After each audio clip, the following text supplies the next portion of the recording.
ॐ नमः सिद्धेभ्यः। ॐ नमः सिद्धेभ्यः। ॐ नमः सिद्धेभ्यः।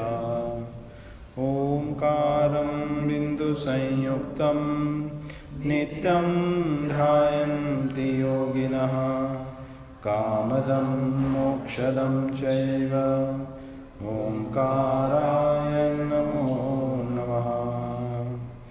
मंगलं भगवान् वीरो मंगलं गौतमो गणी मंगलं कुन्दकुन्दाहाद्यो जैनधर्मोऽस्तु मंगलम्। अज्ञानतिमिरान्धानां ज्ञानाञ्जनशलाकया चक्षुरुन्मीलितं येन तस्मै श्रीगुरुवे नमः। यस्य स्वयं स्वभावाप्ति प्रभावे कृत्स्नकर्मणः तस्मै सज्ञानरूपाय नमोस्तु परमात्मने।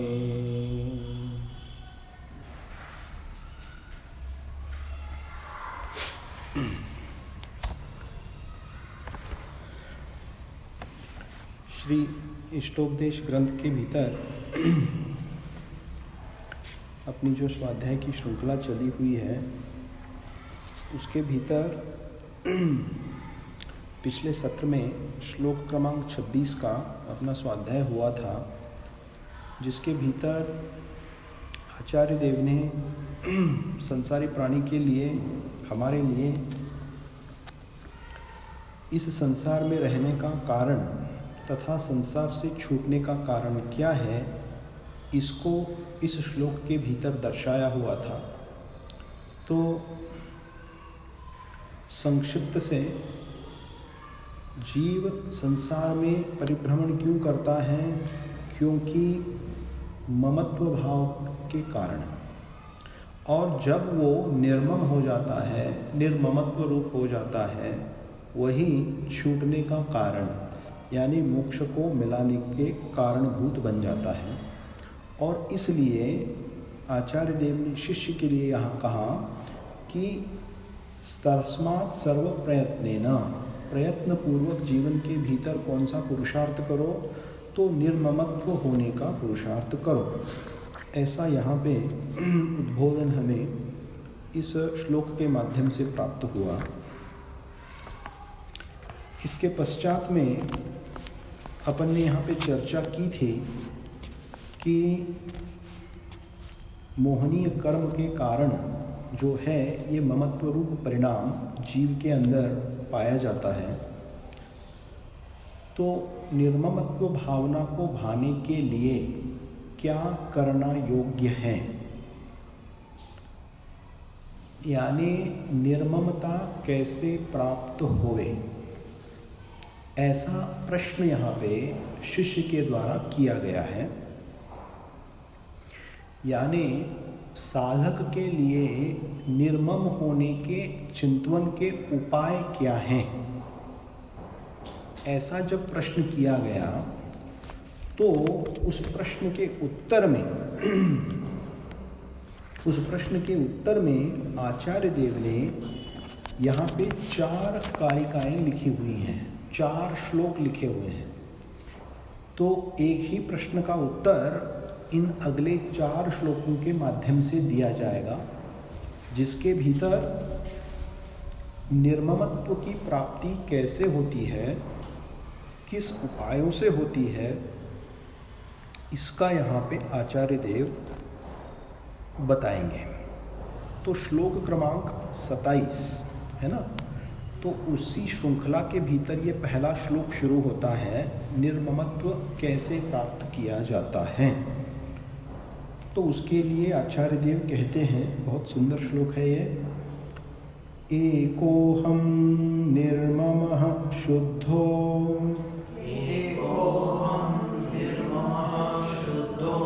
ज्ञानी योगीन्द्रगोचरः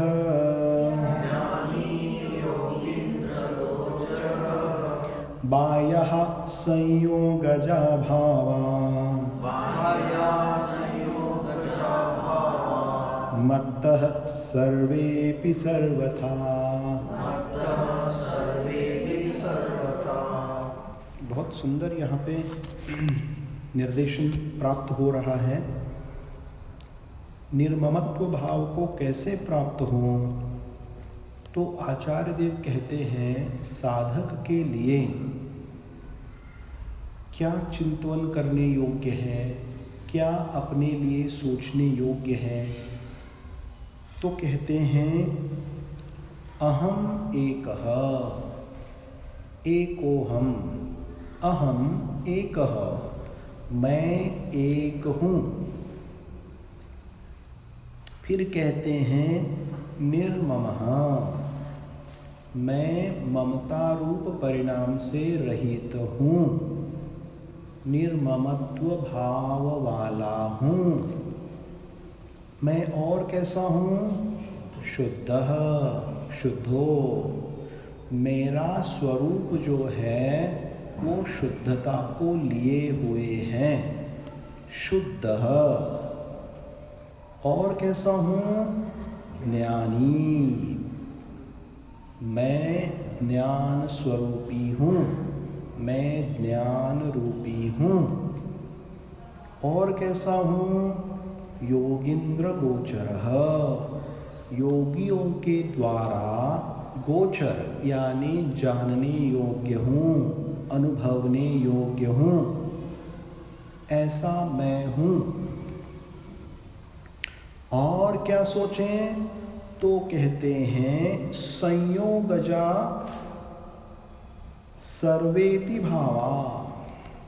क्या कहते हैं, संयोगजा सर्वेपि भावः, संयोग से मुझे जीवन के भीतर जो प्राप्त हैं वो भाव सभी कैसे हैं, मत्तः मुझसे, सर्वथा बाह्यः मुझसे सर्वथा भिन्न है। बहुत कुछ इसके भीतर सार भरा हुआ है। समय सार का जो है वो सार इस श्लोक के भीतर भरा हुआ है। समय सार को ग्रंथ रचने के पूर्व में आचार्य देव ने एक प्रतिज्ञा की है। वे कहते हैं मैं इस आत्मा को यानी इस आत्मा के वैभव को कैसे दर्शाऊंगा कि ये एकत्व और विभक्त रूप आत्म वैभव है, इसको मैं दर्शाऊंगा। और इसको दर्शाने के लिए समयसार ग्रंथ की उत्पत्ति हुई है। क्योंकि जो प्रतिज्ञा की हुई है ग्रंथ में, समयसार में एक गाथा है पहले में, उस गाथा का अर्थ यह है। तो आचार्य देव ने स्वयं इसको प्रतिज्ञा के रूप में किया हुआ है और फिर पश्चात उसको ग्रंथ में बताने का प्रयास किया है। अगर मैं उसमें चूक जाऊं, आचार्य देव फिर कहते हैं कुंद आचार्य देव, ऐसा करने में अगर चूक जाऊं तो तुम छल मत ग्रहण करना। मतलब क्या, मेरी वाणी को अन्यथा मत स्वीकार करना। तो यहाँ पे क्या कह रहे हैं, एको हम, मैं एक हूँ। जिनेन्द्र देव की जो वाणी है वह वाणी दो नयों के आधार से चलती है। अध्यात्म ग्रंथों के भीतर निश्चय नय और व्यवहार नय तथा सिद्धांत ग्रंथ के भीतर द्रव्यार्थिक नय और पर्यायार्थिक नय, इस नय के आधार से जिनेन्द्र देव की वाणी का प्ररूपण चलता है। द्रव्य को जो ऊर्ध्व करके वस्तु तत्व का कथन करे सो द्रव्यार्थिक नय, वस्तु के जो द्रव्य स्वभाव को ऊर्ध्व करके जो कथन करे सो द्रव्यार्थिक नय, और वस्तु के पर्याय को ऊर्ध्व करके जो कथन करे वह पर्यायार्थिक नय। ऐसा संक्षिप्त में हम इन दो नयों के बारे में जाने, क्योंकि वस्तु स्वरूप जो है वह अनेकांतात्मक है और अनेकांतात्मक होने से दोनों ही नयों का अवलंबन करके ही वस्तु स्वरूप की हमें यथार्थ रूप से पहचान हो सकती है। यानी कैसे? यानी ऐसे कि ये जो जीव द्रव्य है वह नारकी है, तिर्यंच है, मनुष्य है और देव है। यह कथन पर्यायार्थिक नय का है। क्यों? क्योंकि जिस पर्याय में जीव स्थित है उस पर्याय को ऊर्ध्व करके कथन चल रहा है वस्तु स्वरूप का। और जब द्रव्यार्थिक नय से कथन करेंगे तो क्या बताया जाएगा कि ये जीव अविनाशी है, शाश्वत है, शुद्ध स्वरूप है। तो जीव द्रव्य के भीतर घटित होने वाली जो पर्यायें हैं उन पर्यायों का निषेध नहीं किया जाएगा, उन पर्यायों को गौण किया जाएगा। दोनों में अंतर समझना, मौलिक अंतर। गौण करने का अर्थ क्या है? उस बिंदु को मात्र मुख्य करके कथन नहीं चल रहा है। यानी क्या है? उसका सद्भाव है, सद्भाव है, परंतु कथन करने की पद्धति के भीतर एक समय में एक ही चीज का कथन हो सकता है। तो इसीलिए पर्याय को गौण किया जाएगा और फिर जो द्रव्य है द्रव्य को मुख्य करके कथन किया जाएगा और द्रव्य की त्रैकालिक अवस्था को लेकर कथन किया जाएगा। त्रैकालिक अवस्था मतलब क्या? कि भूत, भविष्य और वर्तमान, इन तीनों ही पर्यायों के भीतर व्याप्त रह के रहने वाला जो द्रव्य है, जो गुणों से सहित है, उसका कथन किया जाएगा। तो ऐसा जब कथन करते हैं तो उसे हम कहते हैं द्रव्यार्थिक नय। अब दोनों नयों की आवश्यकता क्यों है? दोनों नयों की आवश्यकता इसलिए है कि मात्र हमको नारकी समझा, तिर्यंच समझा, मनुष्य समझा, देव समझा, तो हमारा सच्चा स्वरूप हमें कभी प्राप्त होगा क्या? पता चलेगा क्या?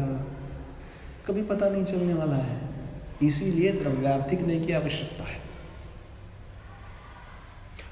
और सिर्फ द्रव्यार्थिक नय को मानकर चले तो हमें हमारी अशुद्धता की पहचान कभी होगी क्या? क्या कि ये जीव 4 गति और 84 लाख योनियों में परिभ्रमण करता है। एकेंद्रिय, नित्य, निगोद, एकेंद्रिय आदि पर्यायों को धारण करता है, त्रस जीवों को पर्यायों को धारण करता है, विकलक त्रय रूप बन जाता है, फिर पंचेंद्रिय सदनी बन जाता है, फिर असदनी बन जाता है। ये सब क्या है? ये भी जीव की संसार अवस्था में स्थित रहने वाली दशाएं हैं। इन दशाओं का परिज्ञान जब तक हमें नहीं होगा तब तक हमें नहीं पता चलेगा कि भाई ये हमारी जो अवस्था है ये अशुद्ध अवस्था है, ये दुख रूप अवस्था है, ये तजने योग्य है। जिस प्रकार से हम जब बीमार हो जाते हैं, बीमार होने के बाद हम क्या करते हैं? डॉक्टर के पास चले जाते हैं। एडमिट होना पड़ता है तो एडमिट हो जाते हैं, गोलियां खाना पड़ती है तो गोलियां खा लेते हैं, इंजेक्शन लगाना लेना है तो इंजेक्शन लगा लेते हैं। क्यों? क्योंकि रोगी अवस्था से हम बचना चाहते हैं और निरोगी होना चाहते हैं। We want to be healthy. इसीलिए डॉक्टर ने जो सारे उपाय बताए हैं उन उपायों को हम ग्रहण करते हैं। किस लिए? निरोगी होने के लिए, है ना? तो हमें रोगी हम अगर हैं, इसका अगर हमें ज्ञान नहीं हुआ तो निरोगी कैसे बना जाएगा? बहुत मूलभूत सवाल है। कि ये जो हमें एक्चुअली जो संसार स्थित जीव है वो एक प्रकार का रोग है। क्यों? क्योंकि वैभाविक रूप परिणमन चल रहा है। तो इसको रोग जब तक हम नहीं जानेंगे तब तक उपाय कहाँ से निकलेंगे बताओ? नहीं निकलेंगे ना उपाय। इसीलिए पर्यायार्थिकने की आवश्यकता है। ऐसा अनेकांतात्मक वस्तु स्वरूप है। तो कई लोग क्या है, सिर्फ शुद्धता की बात करते हैं, अशुद्धता को छोड़ देते हैं। कई लोग क्या करते हैं, सिर्फ अशुद्धता की बात करते हैं, शुद्धता को छोड़ देते हैं। तो ये नयों को जो है वो किस अपेक्षा से बनाया हुआ है? इसीलिए ना कि वस्तु स्वरूप अनेकांतात्मक होने के कारण दोनों का ही परिज्ञान आवश्यक है, तभी हम इस संसार रूपी चक्र से बच सकते हैं। तो यहाँ पे इस ग्रंथ के भीतर, इस श्लोक के भीतर आचार्य देव ने पर्यायार्थिक नय को गौण किया है और द्रव्यार्थिक नय को मुख्य करके यहाँ कथन कर रहे हैं। क्यों?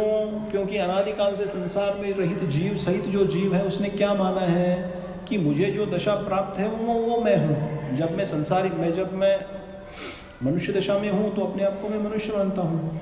जब मैं तिर्यंच में जाता हूँ तो मैं आपको तिर्यंच मानता हूँ। जब मैं देव होता हूँ तो अपने आप को मैं देव मानता हूँ। जब मैं नारकी होता हूँ तो अपने आप को मैं नारकी मानता हूँ। तो ये क्या है? वस्तु विपर्यास है ये।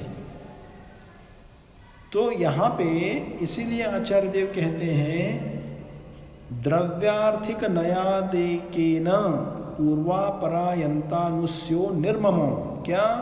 द्रव्यार्थिक नय के आधार से मेरा स्वरूप जिनेन्द्र देव ने जो बताया है वो कैसा है? तो मैं एको हम, अहम एकः, मैं एक हूँ। एक हूँ का अर्थ क्या है? एक हूँ का अर्थ मतलब 1 2 3 4 5 वाला एक है क्या? नहीं है। क्या अर्थ है उसका? मैं एक हूँ का अर्थ है मैं अकेला हूँ। I am alone in this universe. इस सारे ब्रह्मांड में मैं अकेला हूँ।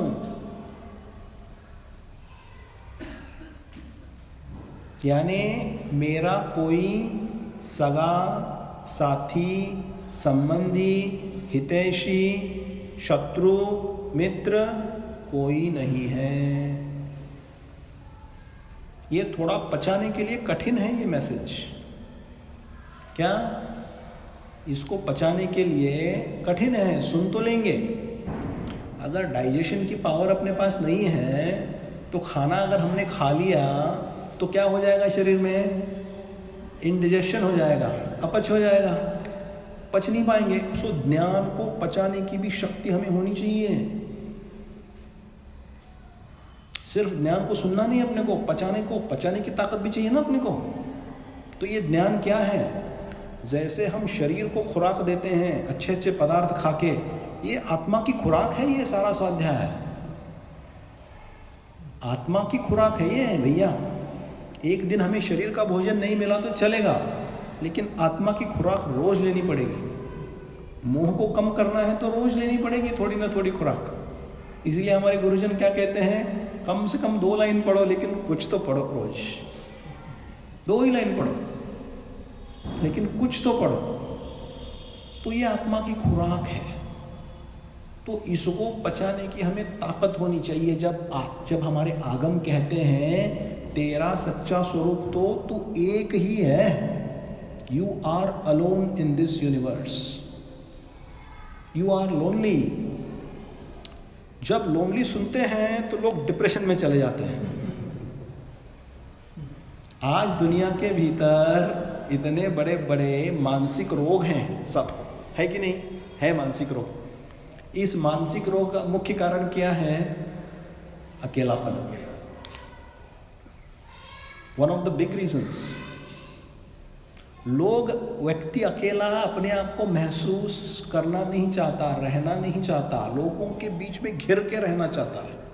स्नेह चाहता है, प्रेम चाहता है, आनंद चाहता है, सुख चाहता है। किनसे? परद्रव्यों से। यही मोह है। ये बहुत पचाने के लिए बहुत अवगढ़ है। ये सब श्लोक तो लिख दिया आचार्य देव ने, पचाना बहुत मुश्किल है इसको। तो पचाने के लिए हमें क्या करना पड़ेगा? ज्ञान में हमारी जो भ्रांति है उसको मिटाना पड़ेगा। ज्ञान में जो भ्रांति पड़ी है पहले उसको मिटाओ, और फिर पश्चात में ऐसा करने का अभ्यास करो।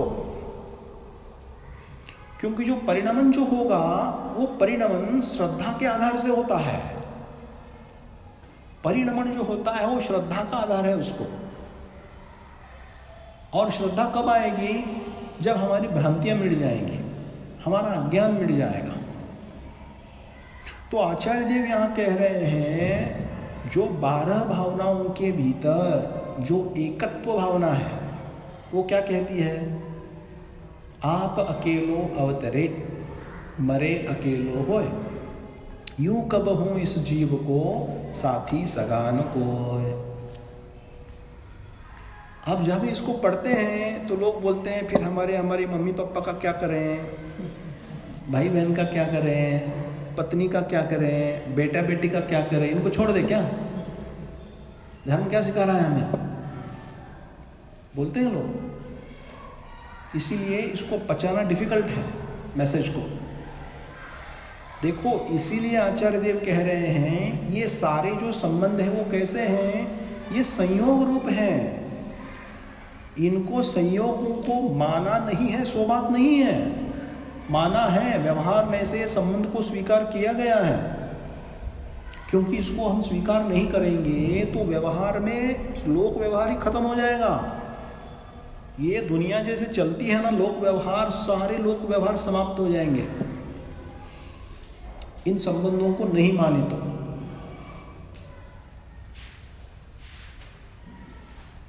तो ये लोक व्यवहार तो है और वे व्यवहार की अपेक्षा से सही भी है, गलत नहीं है। लेकिन क्या ये पारमार्थिक रूप से त्रिकाल सर्वदा सत्य है क्या? तो कहते हैं नहीं है। क्योंकि जिस भव में हमें जो माता पिता हमारे पुण्योदय से आज प्राप्त हैं, तो पूर्व भव में वो थे क्या? अगले भव में वो मिलने वाले हैं क्या? कभी पूर्व भव में हमें वो प्राप्त थे क्या? ये प्रश्न हमें पूछना पड़ेगा अपने आप से।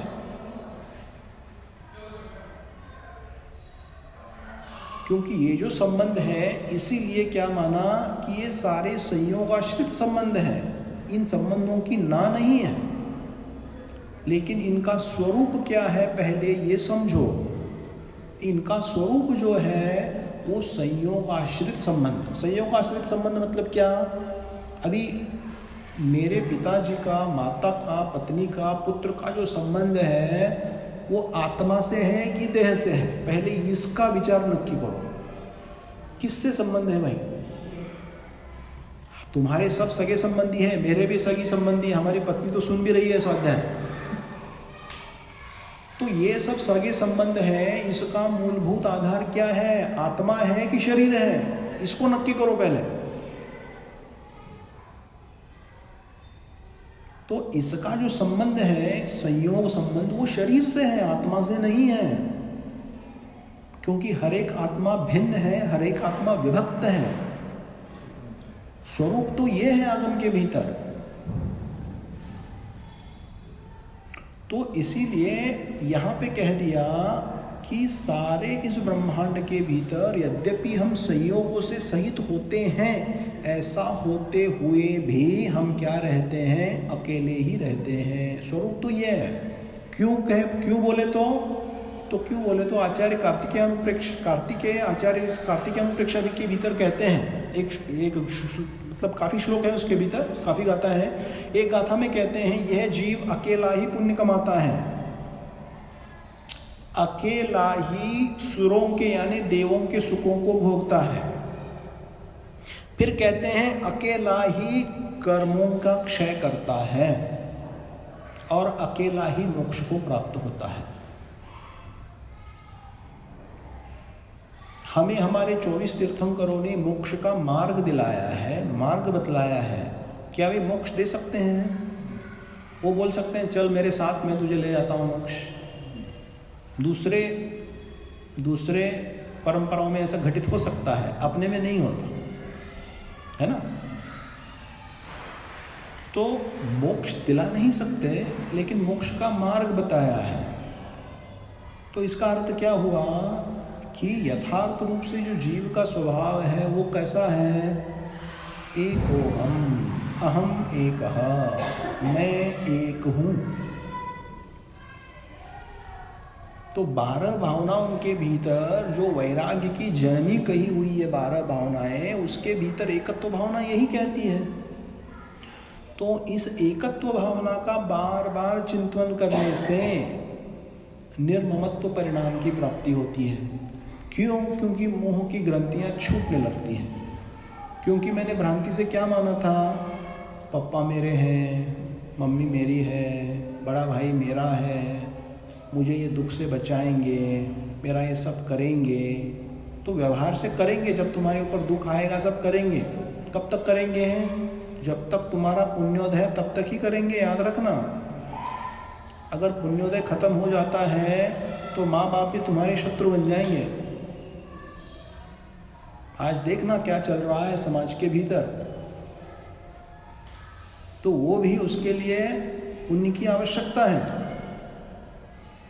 तो इसको जो आगम के भीतर जो सिद्धांत बताए हैं वो जीवन में हमें घटित करना पड़ेगा, तभी इनके ऊपर श्रद्धा उत्पन्न होगी। तो हमने क्या मान के रखा है? वस्तु स्वरूप को जो है उससे पूरा उल्टा मान के रखा है।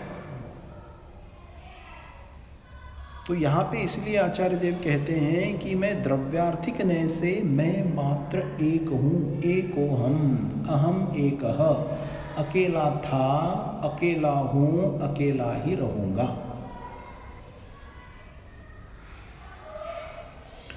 जो एक कल्याणालोचन नाम का एक पाठ है, आलोचना पाठ, बहुत पुराना है, इसके भीतर प्राकृत के भीतर रचा हुआ। तो उसके भीतर भी कहा हुआ है, माया पिया कुडुम्बो सकल जन बोहिनाय इह सत्ते एगागि भमई सदा नहीं बियो अथि संसारे। इस जीव का संसार में कोई नहीं है, वो अकेला ही भ्रमण करता है। लेकिन आज दुनिया के भीतर परिस्थिति ये हो रही है कि लोग जितने जितने अकेले हो रहे हैं वैसे वैसे सब डिप्रेशन का शिकार हो रहे हैं। ये आप देखना, और कितनी बड़ी बड़ी दवाइयाँ खाते हैं, बड़े बड़े डॉक्टरों के पास जाते हैं, सब कुछ देते हैं, फिर भी ठीक नहीं हो पाते। भाई वस्तु स्वरूप को समझो, किसी को त्यागने की बात नहीं कर रहे हैं तुम, लेकिन जिनको जिस संयोग रूप में देखना है उस रूप में आप देखो।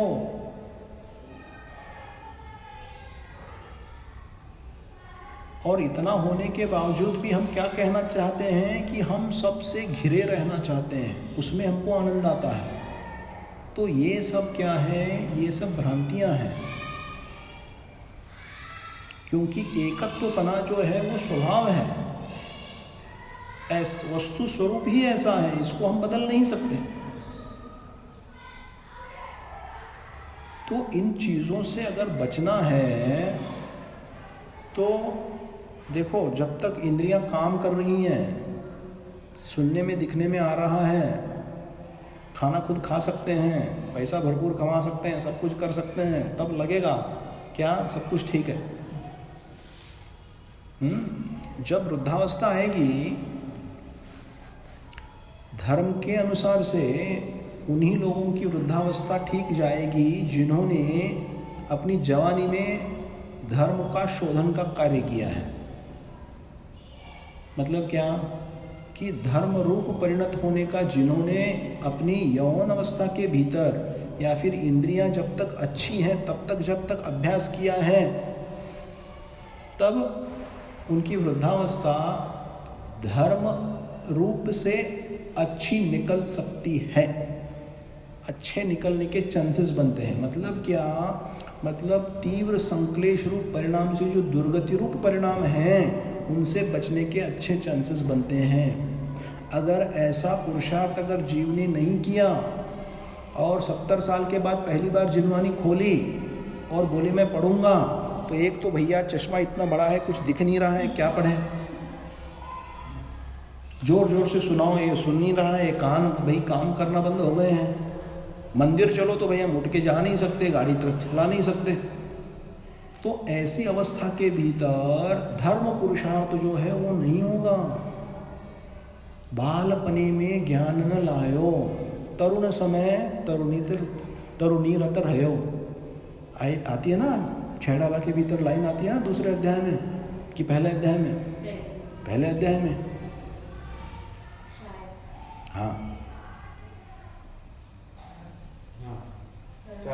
बालपने में ज्ञान न लायो, तरुण समय तरुणी रत रहो। अर्ध मृतक सम बुढ़ापनो,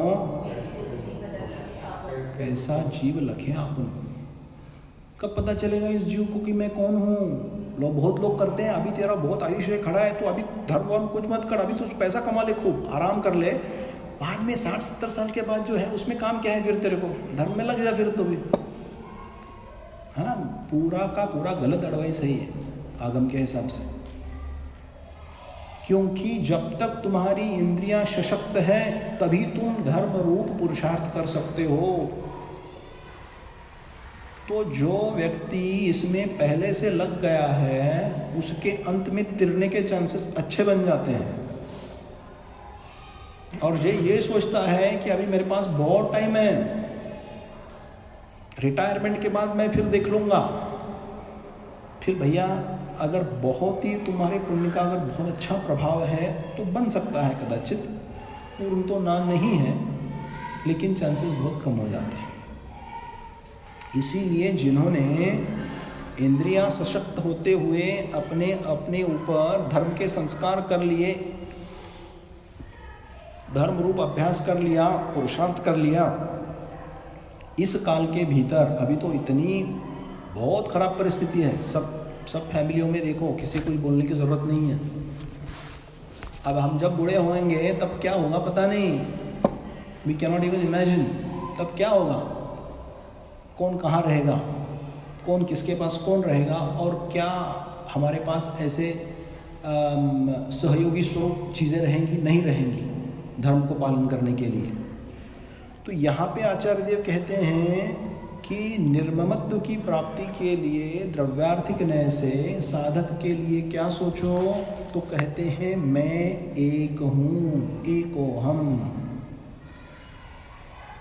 और फिर क्या कहते हैं, निर्ममः, मैं निर्ममत्व रूप हूँ, यानी यह मेरा है और मैं किसका हूँ, इसको संकल्प और विकल्प कहते हैं। विकल्प कहते हैं, संकल्प जो है ऑर्डिनरी चीज़ में हम संकल्प का शब्द का जो उपयोग करते हैं वो संकल्प आगम में अलग अलग अर्थ से लिया हुआ है, जिसके भीतर मानादिक रूप परिणति बहुत चलती है। मान कषाय जिसको बहुत गिरा हुआ है उसके विचारों को संकल्प कहा हुआ है। और ये जो विकल्प रूप परिणति है क्या है, यह मेरा है, मैं इसका हूँ, यह चीज़ें मेरी है, ये मैं इसकी नहीं हूँ, मैं इसका हूँ, ये मेरे, ये सारे जो हैं ये सारे विकल्प हैं। और ये सारे विकल्प जब तक होते हैं तब तक निर्ममत्व की दशा प्राप्त नहीं होती है। निर्ममता रूप प्राप्त करने के लिए परद्रव्यों में संकल्प और विकल्प सहित होने वाले जो हमारे ये परिणाम हैं, इन परिणामों को तिलांजलि देनी पड़ेगी, ब्रेक लगाना पड़ेगा। तो क्या है, देखो कितना सशक्त पुरुषार्थ है ये, बहुत खतरनाक गाथा है ये, बहुत खतरनाक श्लोक है ये।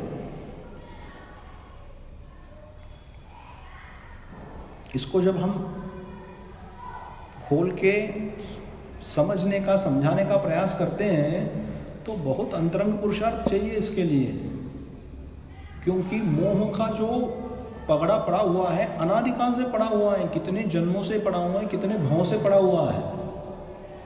तो इसको कैसे काट सकते हैं, तो कहते हैं ज्ञान रूपी तलवार से ही कटेगा। इसीलिए हमारे लिए आगम है, सर्वोपरि है हमारे आगम हमारे लिए, क्योंकि भ्रांतियां मिटाने के लिए अचूक रामबाण है। ऐसा नहीं कि मिट नहीं सकता, क्योंकि कितने सिद्ध मोक्ष को गए हैं, कितने जीव मोक्ष को गए हैं, तो इसी के माध्यम से तो गए हैं, इसी का चयन करके गए हैं। तो ज्ञान रूपी तलवार जब तक हमारे पास नहीं आती है तब तक अज्ञान रूपी शत्रु को हम मार नहीं सकते। बहुत बड़ी चीज़ है। तो यहाँ पे कहते हैं कि मैं निर्मम वाला हूँ इस अभिनिवेश, अभिनिवेश यानी क्या, इस जाति का जो अंतरंग का जो परिणाम है, जो गलत है, सही नहीं है, उस अभिनिवेश से मैं रहित हूँ। ऐसा सोचें, ऐसा चिंतन करें। अहम एकः निर्ममः, निर्ममत्व वाला हूँ। यानी एकत्व पहले बताया, फिर पश्चात में विभक्त बता रहे हैं। विभक्त रूप परिणाम। विभक्त यानी क्या, मैं परद्रव्यों से भिन्न हूं, मेरा कोई नहीं है, मैं किसी का नहीं हूं, ऐसा रूप का परिणाम होना। तो यहां पे क्या कह रहे हैं कि इस जाति से निर्मम तुम हो। अब ये द्रव्यार्थिक नय का कथन है। द्रव्यार्थिक नय का कथन है मतलब क्या, कि जो मूल स्वरूप जो है वो इस जाति का है। हमने अभी ऐसा अपने ज्ञान में स्वीकार नहीं किया है, हमने माना नहीं है, तो हमें पहले भ्रांति को मिटा के इसका स्वीकार करना पड़ेगा और फिर उस रूप परिणमन कर सकते हैं। तो यहाँ पे इसीलिए कह रहे हैं कि मैं कैसा हूँ, स्वरूप क्या है मेरा, निर्ममता वाला हूँ। भाई तुमने जिनको सबको मैं किसी का हूँ, ये मेरा है, ऐसा अपन ने मान के रखा है। जब जाने का समय आएगा तो कौन हमारे साथ आएगा बताओ, कौन आता है?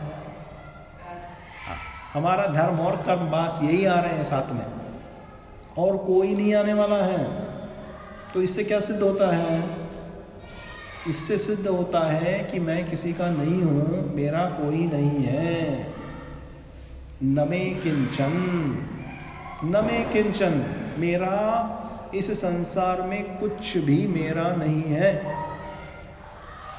ऐसी अंतरंग की परिणति होना बहुत बड़ी चीज़ है।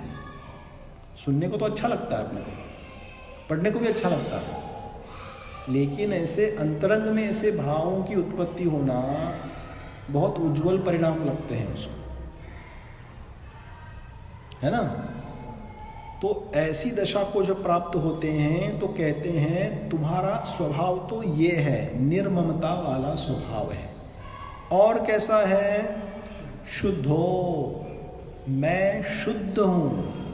शुद्ध हूँ का अर्थ क्या लेना? शुद्ध हूँ का अर्थ मैं यानी जीव द्रव्य यानी शुद्धात्मा। सो कैसा हूँ? द्रव्य कर्म मलैर्मुक्तम भाव कर्म विवर्जितम नो कर्म रहितम सिद्धम निश्चयेन तदात्मनः। आचार्य अकलंक देव का परमानंद स्तोत्र है। परमानंद स्तोत्र की ये कारिका है। क्या कह रहे हैं आचार्य देव उसमें कि तुम कैसे हो? द्रव्य कर्म मलैर्मुक्तम, मैं द्रव्य कर्म से रहित हूँ। द्रव्य कर्म का अर्थ क्या है? 148 रूपी कर्म प्रकृतियाँ, संक्षिप्त रूप से 8 कर्म प्रकृतियाँ जो द्रव्य कर्म रूप से मेरे आत्मा के साथ बंधी हुई हैं, उनसे मैं भिन्न हूँ, उनसे मैं रहित हूँ। और कैसा हूँ? भाव कर्म विवर्जितम, इन द्रव्य कर्मों को बांधने वाले मेरे राग द्वेषादि रूप जो परिणाम हैं, जिनको भाव कर्म कहा हुआ है, है ना, द्रव्य संग्रह के भीतर अपन ने जाना था ना इसको। जिनको भाव कर्म कहा हुआ है, ऐसे भाव कर्मों के भावों से मैं रहित हूं। और कैसा हूं? नो कर्म रहितम सिद्धम। नो कर्म यानी ये औदारिक रूपी बहिरंग का जो शरीर मुझे प्राप्त है, जिसके भीतर मैं मनुष्य पने का अनुभव कर रहा हूँ, कोई स्त्री पने का अनुभव कर रहा है, पुरुष का अनुभव कर रहा है, तिर्यंच का अनुभव कर रहा है, ये सब क्या है? कहते हैं इससे मैं रहित हूँ। नो कर्म रहितम, इन नो कर्मों से भी मैं रहित हूँ। सिद्धम यानी शुद्ध स्वरूपी हूं। अब वापस किसका स्वरूप का कथन किया? द्रव्यार्थिक ने का कथन किया, शुद्ध स्वरूप का कथन किया। अभी इस अवस्था में ऐसे हम हैं क्या? है क्या? हम नहीं हैं, पर फिर भी आचार्य देव बता रहे हैं ना, तो गलत बता रहे हैं। अकलंक देव ने गलत बताया, इस आचार्य देव ने गलत बताया यहाँ पे कि तुम शुद्ध हो। किसी ने अगर इसी पर्याय के भीतर मान लिया कि मैं शुद्ध हूं, वो गलत है। दोनों में अंतर समझना क्या बोल रहा हूं मैं। किसी ने इस पर्याय में इसको पढ़ के ये मान लिया कि मैं शुद्ध हूं, सो गलत है। लेकिन स्वरूप अपेक्षा से स्वीकार कर लिया कि मैं शुद्ध हूं, सो सही है। तो स्वरूप अपेक्षा यानी द्रव्यार्थिक नय की अपेक्षा से यहां कथन किया कि मैं कैसा हूं? तो शुद्ध हूं। शुद्ध हूं यानी द्रव्य कर्म से रहित हूं, भाव कर्म से रहित हूं, और नो कर्म यानी जो बहिरंग शरीर जो मुझे मिला हुआ है, इससे मैं रहित हूं, इससे मैं भिन्न हूं। सो कैसा हूं? शुद्ध हूं। इसीलिए कहा निर्ममः शुद्धो, शुद्ध स्वरूप वाला हूं। फिर कहते हैं और कैसा हूं? तो कहते हैं ज्ञानी। कैसा हूं मैं ज्ञानी हूं। ज्ञानी हूं का अर्थ क्या है? ज्ञानी हूं का अर्थ क्या है? ज्ञानी हूं का अर्थ ये है कि मुझे जो अभी ज्ञान प्राप्त है, इस ज्ञान से मैं ज्ञानी हूं, सो बात नहीं। मैं केवल ज्ञानादि स्वरूप वाला हूं, सो ज्ञानी हूं। कैसा हूं? मेरा स्वरूप क्या है? केवल ज्ञानादि रूप मेरा स्वरूप है। शुद्धोहम बुद्धोहम, ऐसा आप सुनते हो कि नहीं? शुद्धोसी बुद्धोसी, शुद्धोहम बुद्धोहम, क्या अर्थ है इसका बताओ? क्या अर्थ है इसका? शुद्धोहम का आपने जान लिया, अभी मैंने बता दिया शुद्धोहम का अर्थ क्या है। द्रव्य कर्म से भिन्न, भाव कर्म से भिन्न, नो कर्म से भिन्न, सो शुद्धोहम। तो शुद्धोहम जब आप कहेंगे तो उसका वो अर्थ ग्रहण करना। और बुद्धोहम का क्या अर्थ ग्रहण करेंगे? शुद्धोहम बुद्धोहम, बुद्धोसी बुद्धोहम यानी ज्ञानी। बुद्धोहम का अर्थ है ज्ञानी, यानी कैसा? केवल ज्ञान स्वरूपी। इसीलिए कहा शुद्धोहम बुद्धोहम, मैं शुद्ध स्वरूप वाला हूं, मैं ज्ञान स्वरूप वाला हूं, शुद्ध बुद्ध एक स्वभाव वाला हूं, यानी शुद्ध हूं और केवल ज्ञान रूप से सहित हूं। पर्याय में उस अवस्था वाला नहीं हूं, यह भी मैं जानता हूं, लेकिन स्वरूप अपेक्षा से मैं वैसा हूं। क्योंकि केवल ज्ञानादि गुण कहां से होंगे? मेरे ही ज्ञान गुण के अधीन हैं, इसीलिए मैं ज्ञानी हूं। अब देखो, जो मनुष्य है वही ज्ञानी है क्या? जो तिर्यंच है वो ज्ञानी है कि नहीं? नारकी है वो ज्ञानी है कि नहीं? एकेंद्रिय जीव है वो ज्ञानी है कि नहीं? फिर देव पर्याय में जो लोग हैं वो ज्ञानी है कि नहीं? जो त्रिकाल त्रैकालिक स्वरूप से अगर विचार करो, ये सारे ज्ञानी हैं।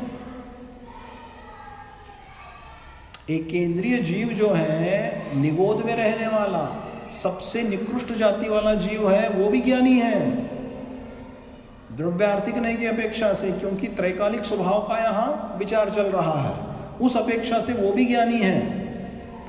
परंतु क्षयोपशम की अपेक्षा से, यानी कर्मों को जब घटा के वस्तु स्वरूप का स्वीकार करेंगे, तब वो ज्ञानी नहीं कहलाएगा। उसका ज्ञान होकर इसको एक क्षयोपशम के अनुसार ही चलेगा। जैसे अपना अभी है, क्या पता अभी मैं इस उम्र में हूँ तो ये अभी शास्त्र का स्वाध्याय करा रहा हूँ, कर रहा हूँ, समझ रहा हूँ, शायद मेरी ऐसी अवस्था हो सकती है आगे 10-15 साल में कि मुझे कोई चीज़ याद भी नहीं रहे। आपको क्या लगता है ये जो है ये हमेशा साथ चलने वाला है? ये शौक्षमिक ज्ञान है ये सब। इसीलिए थोड़ा कुछ जान लिया शास्त्रों में तो अपने आप को पंडित मत समझना कि हमने बहुत स्वाध्याय कर लिया, हमको बहुत आता है, हम सबको सिखाते हैं। ऐसा अहंकार कभी भी नहीं करना ज्ञान के क्षेत्र में, क्योंकि ऐसी प्रकृष्ट अवस्था हो सकती है कर्मोदय के कारण, क्योंकि हम कर्मों से संबद्ध हैं हम, तो क्षयक्षम की अपेक्षा से वो नहीं है, लेकिन स्वभाव की अपेक्षा से सारे जीव ज्ञानी कहलाएंगे, निगोद अवस्था में रहा तो भी। तो कुछ न कुछ उसको ज्ञान रहेगा। अगर हमने ज्ञान का अभाव माना तो जीव द्रव्य का अभाव होगा। ऐसा आचार्य कुंद देव प्रवचनसार जी के भीतर कहते हैं। क्या कहते हैं? कि हमने ज्ञान का अभाव अगर माना तो आत्मा का ही अभाव होगा, क्योंकि आत्मा ज्ञान स्वरूपी है, दर्शन और ज्ञान स्वरूपी आत्मा है। फिर वो किसी भी पर्याय में रहे, वो दर्शनोपयोग से और ज्ञानोपयोग से अभाव से रह ही नहीं सकता। ये एक कथन है। तो उस अपेक्षा से क्या हुआ कि मैं कैसा हूं? मैं ज्ञानी हूं, केवल ज्ञानादि गुणों से सहित हूं, सो ज्ञानी हूं। और कैसा हूं? तो कहते हैं योगींद्र गोचर। योगींद्र गोचर का अर्थ क्या किया हुआ है? योगींद्र गोचरो अनंत पर्याया विशिष्टतया केवलिनाम शुद्धोपयोग मात्रत्वेन श्रुत केवलिनाम। यहाँ पे योगींद्र, योगियों के इंद्र, सो योगींद्र। योगी यानी कौन? जो ध्यानावस्था के भीतर स्थित मुनिराज हैं, जो श्रेणी का आरोहण कर रहे हैं। शुद्धोपयोग की अवस्था में शुक्ल ध्यान में स्थित श्रेणी आरोहण करने वाले को यहाँ योगी कहा हुआ है। ऐसे योगियों के इंद्र कौन? श्रुत केवली, साक्षात केवली, या फिर गणधर देव।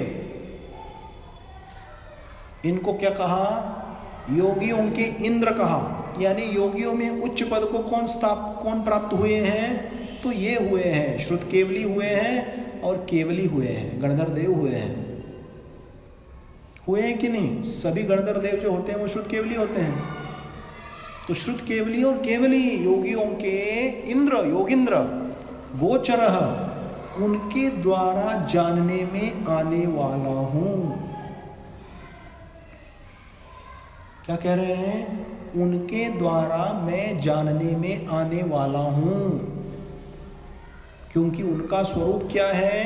तो कहते हैं वे केवलिनाम शुद्धोपयोग मात्रमयत्वेन श्रुत केवलिनाम च संवेद्यो हमात्मास्मनि ये तु। यानी शुद्धोपयोग में स्थित रहने वाले जो योगी हैं वे, तथा इन योगियों के इंद्र, इनके द्वारा मैं जानने में आने वाला हूं। तो हम अब छोटी अवस्था में हैं, तो छोटी अवस्था में होने के कारण साक्षात में हमारे अनुभव में आने वाला ये नहीं है, ऐसा इसका अर्थ निकलता है, निरुक्ति रूप अर्थ। तो क्या है? तो फिर ये श्रद्धानगम्य मात्र है।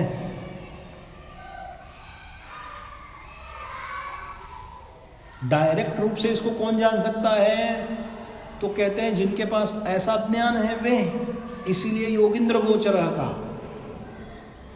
तो इस जाति का मैं अहम एकः निर्ममः शुद्धः ज्ञानी योगींद्र गोचरः, ऐसा मेरा स्वरूप है।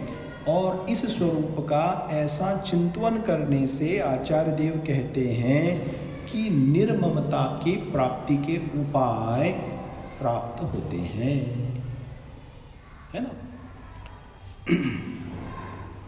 तो चलिए यहाँ पे अपना समय हो गया है, तो अगले सत्र के भीतर जो अगली लाइन है बाह्या संयोगजा भाव, यद्यपि इसने कवर किया है, अपन थोड़े और बिंदु हैं इसके भीतर, अगले सत्र में जानेंगे। आज अपन यहीं विराम लेते हैं।